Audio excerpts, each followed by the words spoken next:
A atração a seguir é recomendada para todas as idades.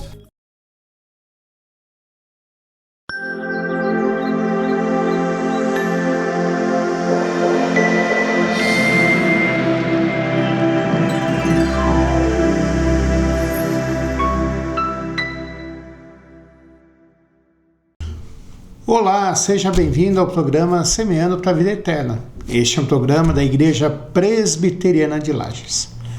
Talvez você queira saber o que é essa igreja. Ela é uma igreja evangélica, é a igreja evangélica há mais tempo aqui na cidade. Nós temos atividades desde 1904. A igreja presbiteriana começou na Suíça nos anos 1550, como uma igreja reformada, de origem suíça. Um dos alunos, ali havia um seminário, e um dos alunos desse seminário foi para a Escócia. Ele era um escocês chamado John Knox. E a igreja presbiteriana começou na Escócia com John Knox. Hoje em dia, a igreja presbiteriana é a igreja oficial da Escócia. Da Escócia foi parar na Inglaterra, por volta dos anos 1600. E por volta dos anos 1690, 1700, foi para os Estados Unidos. E o primeiro missionário enviado pelos Estados Unidos ao Brasil chegou aqui em 1859. No dia 12 de agosto de 1859, chamado Archibald Green Simonton. Talvez você não saiba, mas a Universidade de Princeton, nos Estados Unidos, começou como um seminário presbiteriano. E esse missionário, Archibald Green Simonton, fez o seu seminário ali, ouvindo um sermão pregado pelo pastor que era o professor de teologia sistemática dele, chamado Charles Hodge, falando que havia povos que ainda não tinham sido alcançados pelo Evangelho, ainda não conheciam a fé reformada, ainda não conheciam Jesus Cristo como seu único e verdadeiro Salvador. Ele foi despertado para vir ao Brasil e pregar o Evangelho. Ele era um dos melhores alunos da sua turma. Viveu aqui no Brasil durante 9 anos, morreu com febre amarela, mas começou a evangelização no Rio de Janeiro, pregando para 2 portugueses. Ordenou um ex-padre como primeiro pastor presbiteriano, e a partir daí nós chegamos aqui hoje. Somos quase 900 mil pessoas no Brasil que são presbiterianos. Temos igrejas em todo o país, temos igrejas em várias cidades aqui de Santa Catarina. Na nossa igreja aqui de Lages, nós já tivemos um colégio evangélico que funcionou durante muito tempo e atendeu as pessoas da cidade. Essa é um pouco da história da igreja presbiteriana e da igreja presbiteriana de Lages. Eu quero convidar você para fazer uma visita para nós, na Rua Fausto Souza, número 353, no centro de Lages. Nossas principais atividades são, aos domingos, um culto às 9 horas da manhã, escola dominical às 10 horas e 19 horas, mais um culto ao Senhor.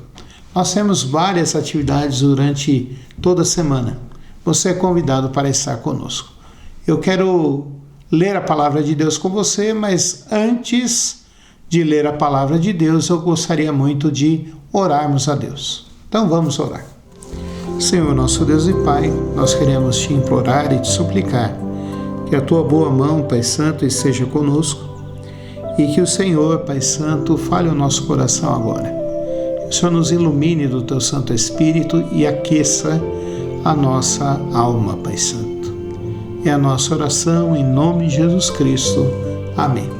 Eu sou o pastor Paulo, sou pastor titular da Igreja Presbiteriana de Lages. Ela também tem o pastor Reverendo Lucas, que está conosco, e também os outros presbíteros que ajudam na condução da igreja. Eu queria ler com você o Salmo 25, dos versículos 4 ao versículo de número 7, que diz assim a palavra de Deus: Faze-me, Senhor, conhecer os teus caminhos, ensina-me as tuas veredas. Guia-me na tua verdade e ensina-me, pois tu és o Deus da minha salvação, em quem eu espero todo dia. Lembra-te, Senhor, das tuas misericórdias e das tuas bondades que são desde a eternidade. Não te lembre dos meus pecados da mocidade, nem das minhas transgressões. Lembra-te de mim segundo a tua misericórdia, por causa da tua bondade, ó Senhor. Vi um rapaz que, ao chegar aos seus 19 anos, o pai dele e a mãe dele chegaram para ele e falaram assim: filho, nós moramos no meio do sítio, nós temos aqui tudo o que precisamos, nós temos todas as condições que nós precisamos para viver, mas a gente sabe que a vida do campo é uma vida muito difícil, é uma vida de lida, é uma vida que você vai acordar 4 horas da manhã, você já sabe disso, porque desde pequeno você ajuda o pai e a mãe aqui. Nós queremos que você continue estudando e continue bem, e que você possa ter uma vida melhor do que a nossa. Aquele rapaz ouviu isso, pensou, refletiu, ficou triste por causa da condição do seu pai e da sua mãe. Ficou feliz por eles darem essa oportunidade para ele, dele sair do sítio, sair do meio da zona rural, sair da peleia do campo. Peleia é difícil, mas dentro do coração dele havia uma dúvida tremenda. O que fazer? Para onde ir? Ele tinha feito a escola, tinha se formado na educação básica, mas agora ele precisava crescer, precisava saber aonde ir. E ele não sabia qual o caminho a seguir.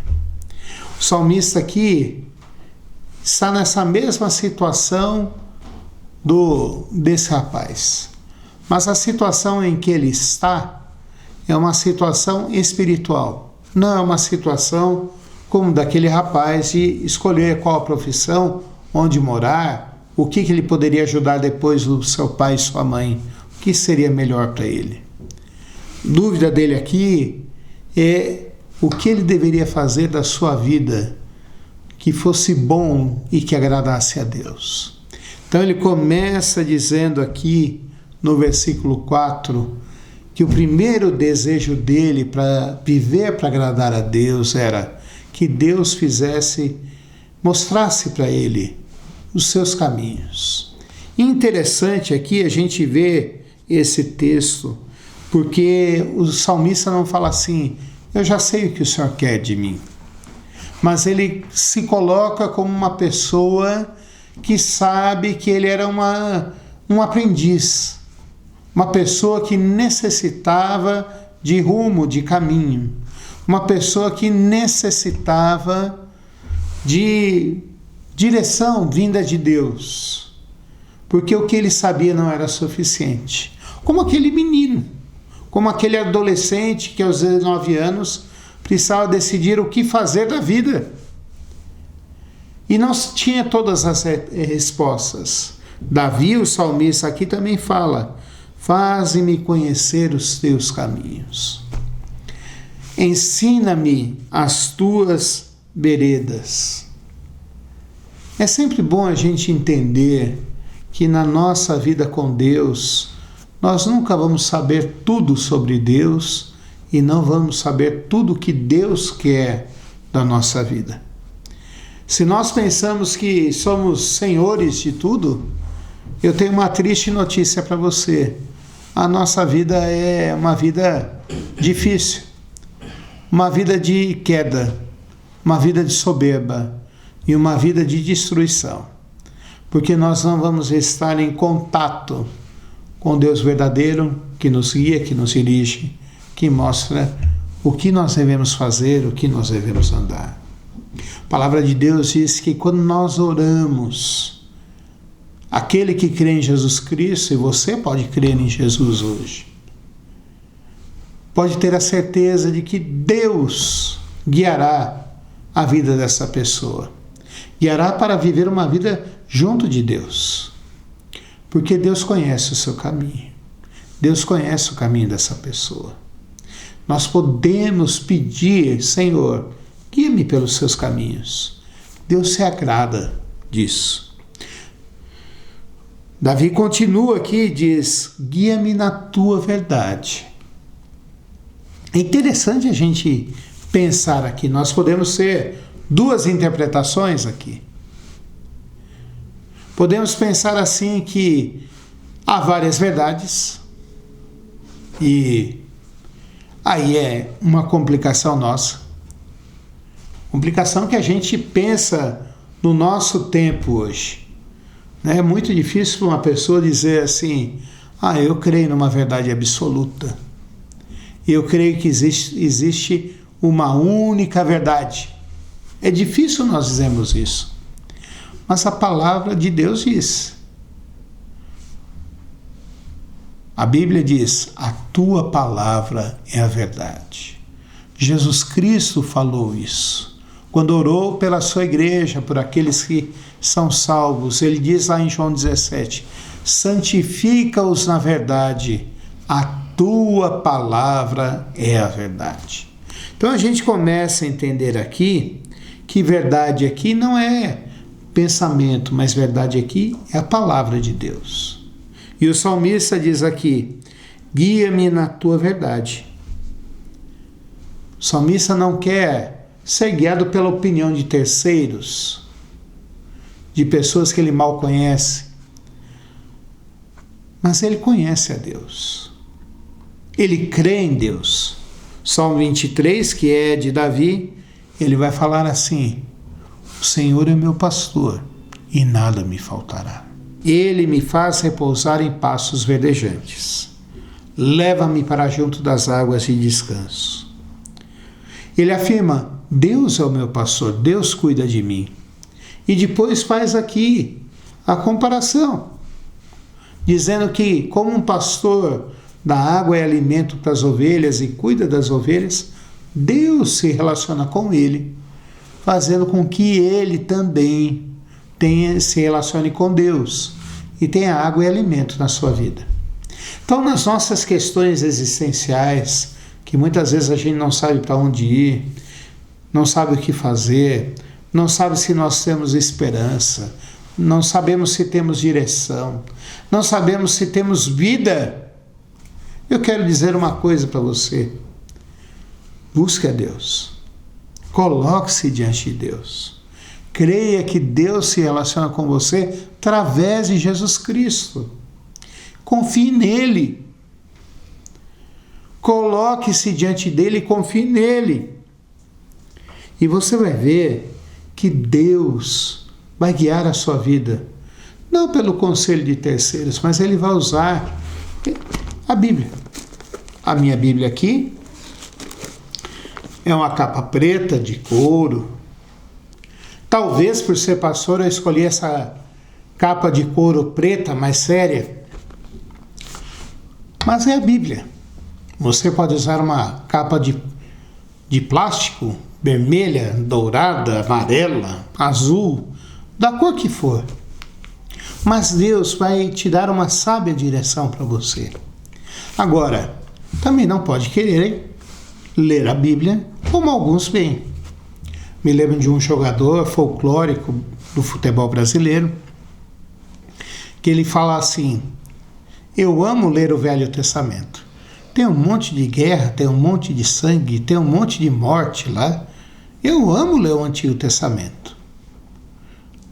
Não é.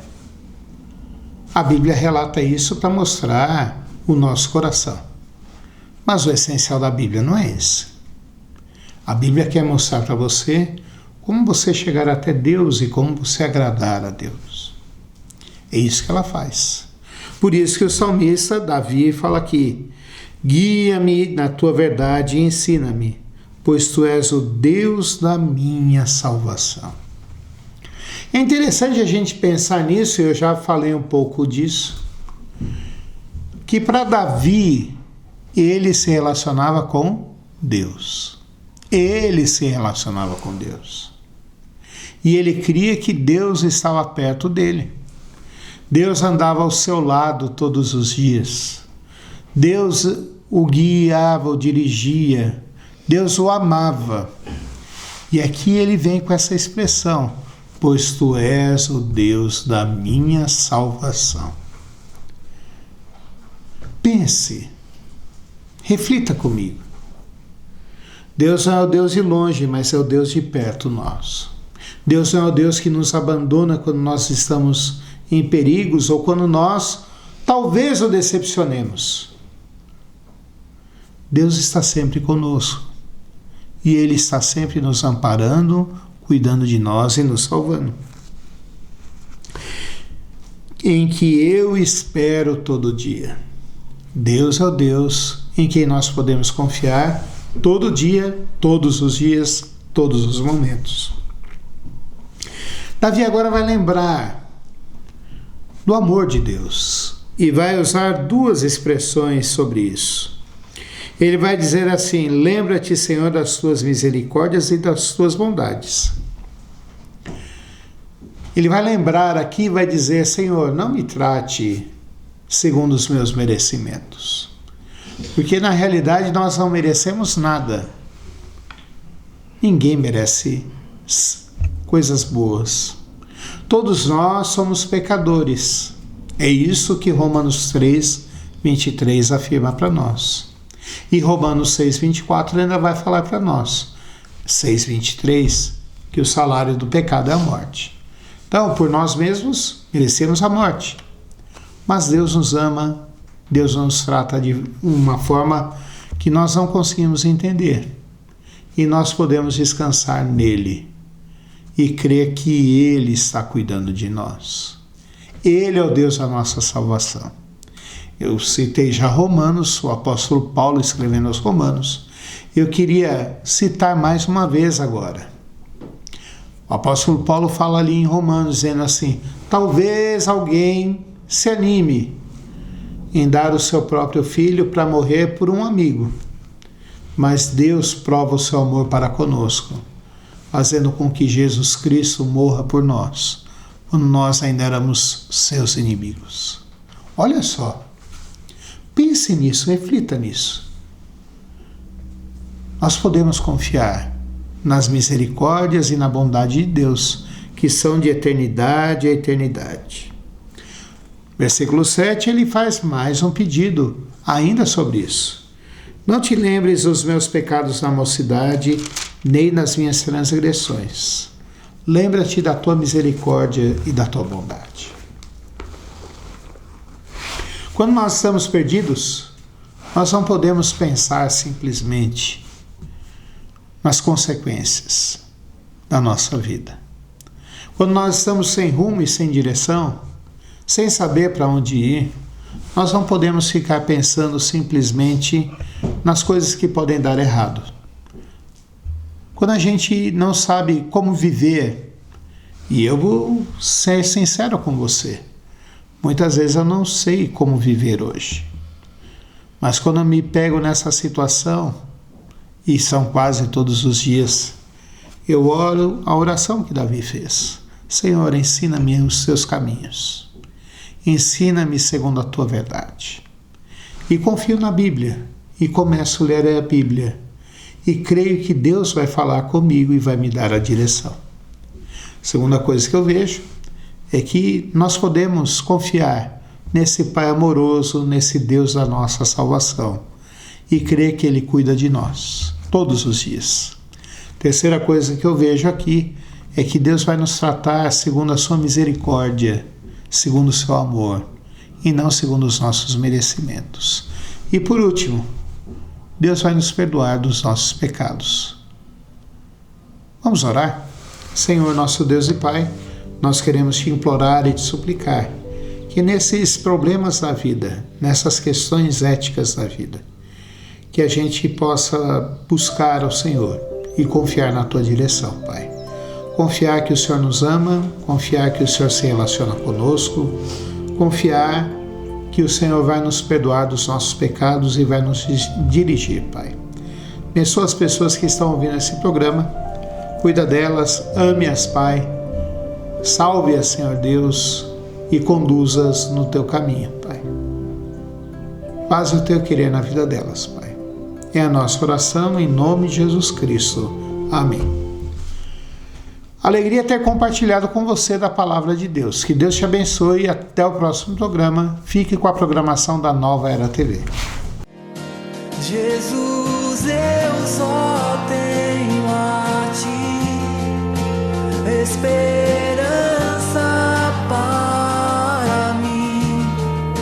Se estou triste, minha fé está em Ti. Tua mão sustenta o céu e sustenta o meu viver. Teu amor me guiará até o fim. O que tenho a não ser tanto amor em teu olhar? Este mundo vai passar,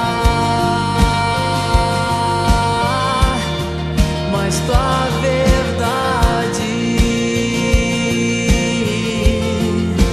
ficará. Jesus, eu só tenho a Ti esperança para mim. Se estou triste, minha fé está em Ti. A tua mão, Senhor, tua mão sustenta o céu e sustenta o meu viver. Teu amor me guiará até o fim. Oh.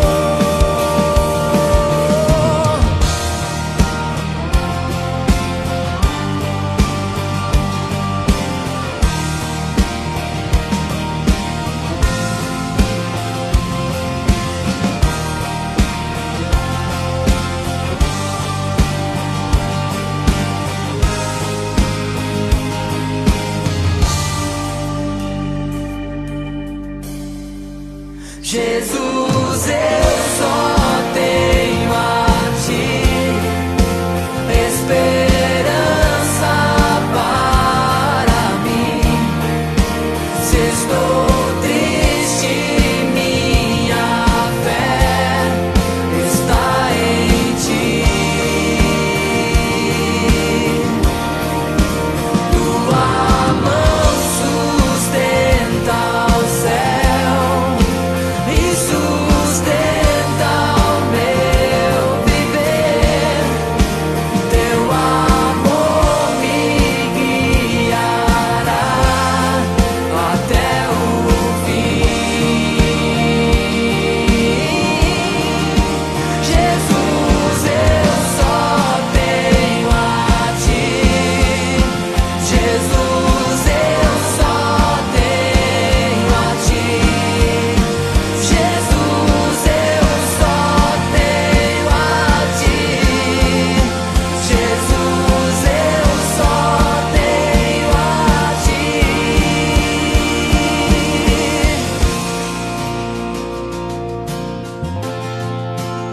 Eu só tenho a Ti, Senhor. Jesus.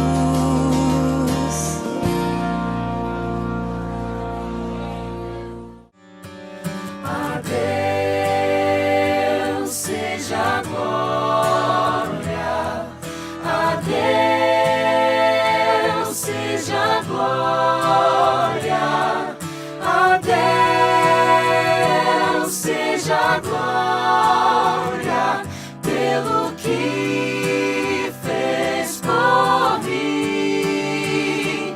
Com seu sangue lavou-me, seu poder transformou-me. A Deus seja glória pelo que fez por mim. Quero entregar, Senhor, a minha vida em tuas mãos, e quero dar